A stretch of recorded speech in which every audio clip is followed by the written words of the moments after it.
Alors ici on est sur un petit projet Next, assez tranquille, et on va essayer de se connecter à une API qui est différente du site.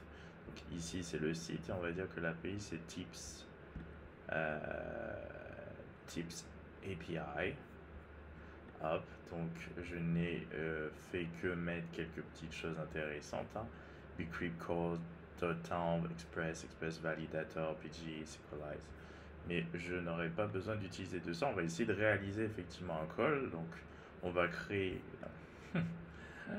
un faux document. Même mieux que ça, on va créer juste un index.js qui va représenter notre serveur.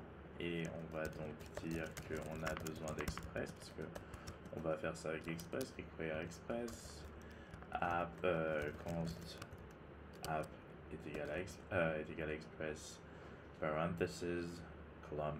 Donc c'est une application Express. Et ce qu'on va faire, c'est app.use. J'ai dit use pour les middleware Express .json.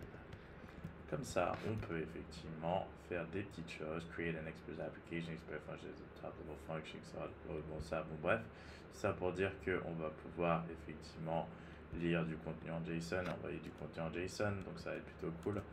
Donc middleware MVU middleware. Et ensuite, ce qu'on va faire, c'est app.get pour l'instant, même post, pour juste voir si on peut récupérer des choses depuis. Donc, nous, on va appeler ça slash notre première route. Slash, ensuite, on va la faire un peu mieux, mais là, c'est juste pour le test. On fait donc notre middleware, notre gestionnaire de route, middleware handler, route handler, number one. Ah. Et il va gérer la route sur le login. Pour l'instant, on va ensuite donc faire notre request, donc callback. Hop, donc le route handler. Et dans notre colonne, on va juste déjà faire un petit console log pour savoir qu'on rentre dedans. Into login handler. Déjà. Et ensuite, on va créer un petit tableau const users. Et on va faire croire que on va vérifier si les informations que nous donne le navigateur, le client, sont bien les bonnes. Et si elles sont les bonnes, on va retourner une réponse particulière. Donc app listening on port listen, on va écouter le port 3101 juste pour être certain de ne pas avoir de décontenu, puisque je crois que cette application Next tourne sur le 3000, elle tourne sur le 3000. Donc console log listening on 3100. Allez, j'écris ça en dur, hop, ce n'est pas grave. Et là, on va mettre un seul utilisateur et on va lui mettre un ID1, un email qui va être boris@gmail.com et un password qui va être, pour l'instant, on fait pas de bcrypt, on aurait pu, mais là, on va pas le faire. On fait un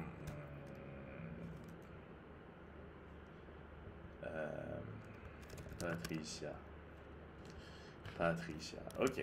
Donc là, on a juste créé un tableau qui ne contient qu'un objet. Et ce qu'on va faire, c'est que lorsqu'il arrive ici, il va venir voir si les informations qui sont dans le corps de la requête, à savoir email et password, recordé, coïncident avec ce qu'il y a dans if.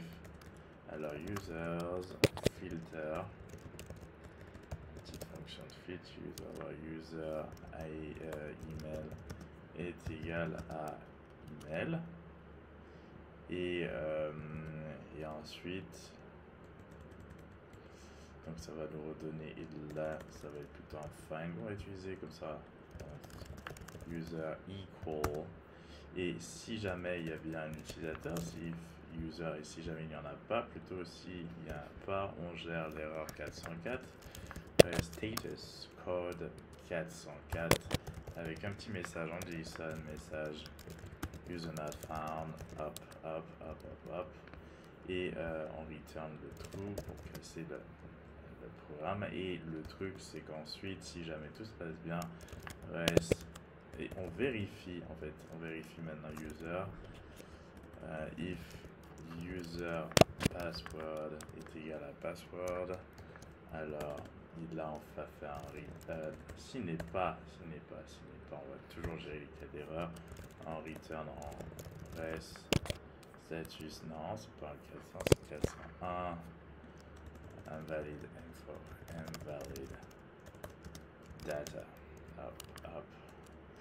Donc voilà, donc ça on a géré le cas d'erreur. Et enfin, si finalement c'est le même, et bien là on return reste avec un status de 200, hop, JSON, et là on met l'utilisateur, user, hop, et là c'est bon. Donc on va tester effectivement ça, on va essayer de le démarrer.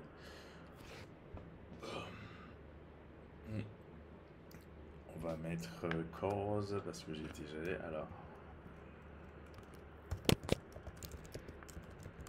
cause, et on va pas gérer les causes, c'est-à-dire on va autoriser tout. On va même tester directement avec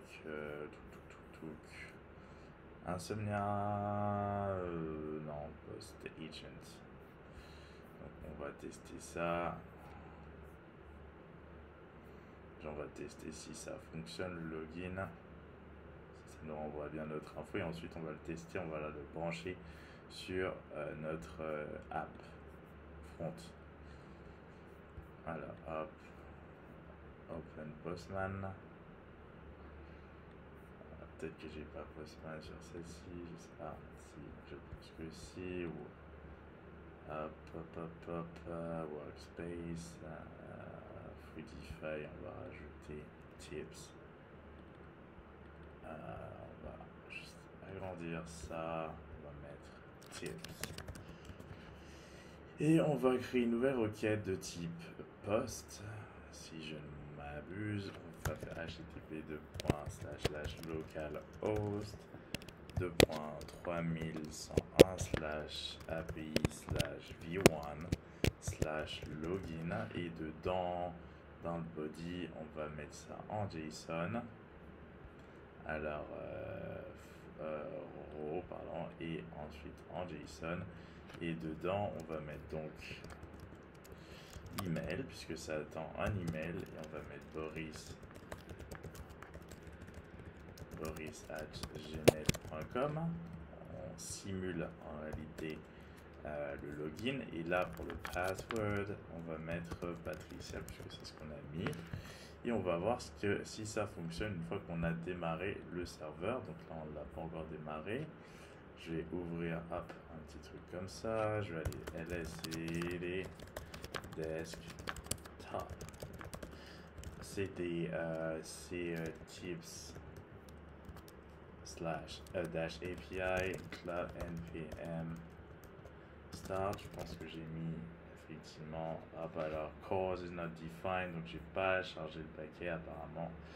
Si j'ai mis, ah oui, mais je l'ai pas ajouté, pardon. Alors const cause égale require cause, hop, c'est fait.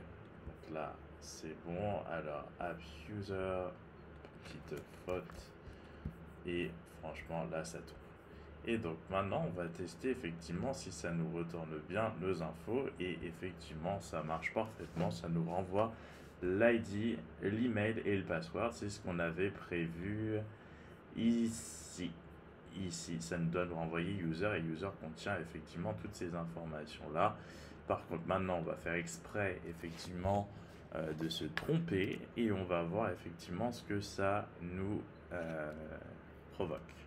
Donc au lieu de mettre Gmail, j'ai mis Gmail comme ça, je retente, et là c'est mon petit message user not found qui correspond à ce 404, puisque avec un email qui est non pas Gmail mais Gmail, eh bien rien n'apparaît dans notre petite base de données. Donc c'est parfait. Enfin, on peut effectivement essayer avec le password qui est incorrect, patricial, on va mettre, et on va voir si effectivement on a un valid data comme il était prévu. Alors, patricial, là ça m'envoie ça quand même. 2 secondes. Alors, if user,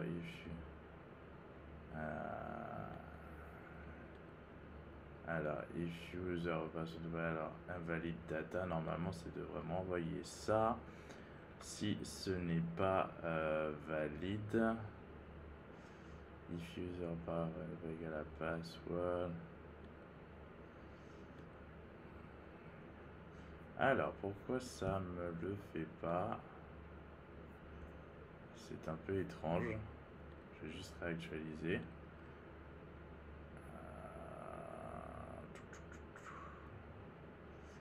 Alors, là on a mis on va mettre patricial. Normalement, mais en plus de ça, j'ai oublié de remettre, mais là c'est invalid data. Pourquoi ça me met quand même le résultat? C'est bizarre. Est-ce que ça regarde les premiers caractères?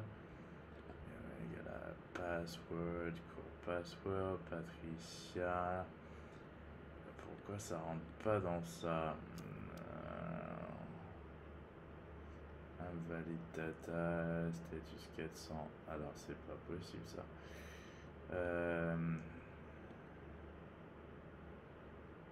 Alors.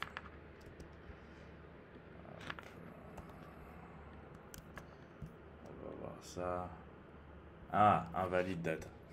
Donc voilà, j'avais fait une petite erreur de frappe, désolé. On ne peut pas oublier les parenthèses, effectivement, il faut que ce soit faux. Et ça nous sort bien invalid data comme prévu, puisque normalement c'est Patricia le mot de passe, et non pas patricial.